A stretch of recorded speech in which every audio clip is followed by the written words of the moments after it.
अस्सलामुअलैकुम दोस्तों, आज मैं कुवैत की दो बड़ी अपडेट आप लोगों के साथ शेयर करने वाले हैं और साथ में एक ओमान की न्यूज़ है जो आप लोगों के साथ शेयर करने वाले हैं। तो अगर आप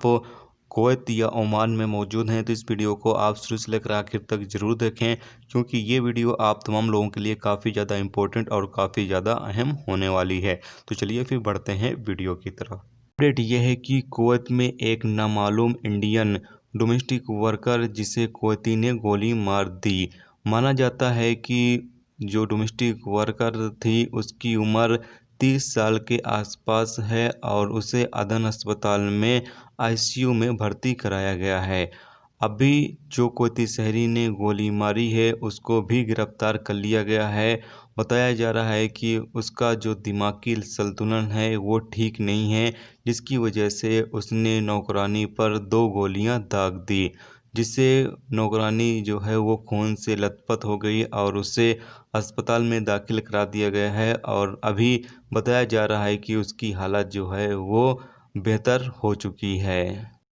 अगली अपडेट ये है कि Kuwait ministry of municipality Waleed Al Jasim ने कहा है कि कुवैत म्यूनसिपैलिटी के सेक्टर में 150 अजनबी जो काम कर रहे हैं उनकी सर्विस को ख़त्म करने के लिए जल्द से जल्द जो फाइलें हैं वो तैयार की जाएं ताकि इन लोगों की जो सर्विस है वो ख़त्म की जा सके। आगे बताया गया है कि कुवैत में एडमिनिस्ट्रेटर्स, टेक्निकल इंजीनियर और सर्विस सेक्टर में जो काम करने वाले अजनबी लोग हैं उन तमाम लोगों की जगह 100% कुवैतीजेशन किया जाएगा, यानी कि 100% जो कुवैती शहरी हैं वो इन तमाम सेक्टर में अभी काम करने वाले हैं। इसके अलावा आगे ये बताया गया है कि आने वाले दिनों में ज़्यादातर जो बड़े बड़े पोस्ट हैं, बड़ी बड़ी जो जॉब हैं उन पर कुवैती शहरियों को ही रखा जाएगा, जबकि आने वाले दिनों में जो अजनबी लोग बड़ी बड़ी पोस्ट पर काम कर रहे हैं उन तमाम लोगों को हटाया जाएगा और उनकी जगहों पर जो कुवैती शहरी हैं उन तमाम लोगों से काम लिया जाएगा।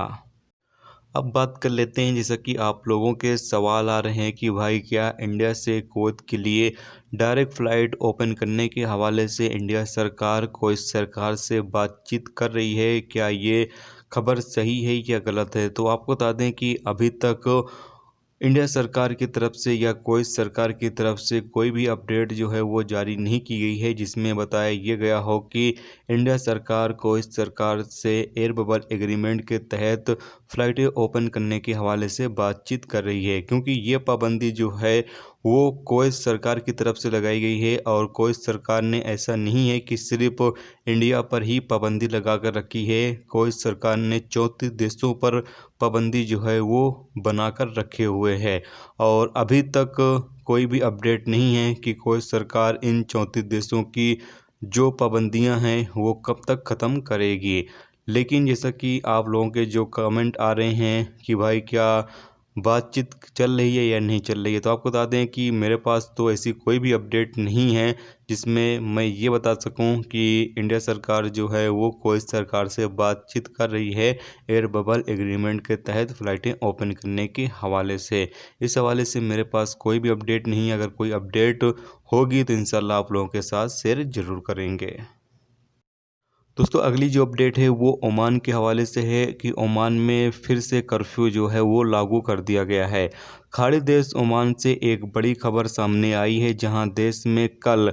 इतवार 11 अक्टूबर यानी कि आज इतवार है और 11 अक्टूबर से कर्फ्यू फिर दोबारा लगाया जा रहा है। बताया जा रहा है कि 11 अक्टूबर से 24 अक्टूबर के बीच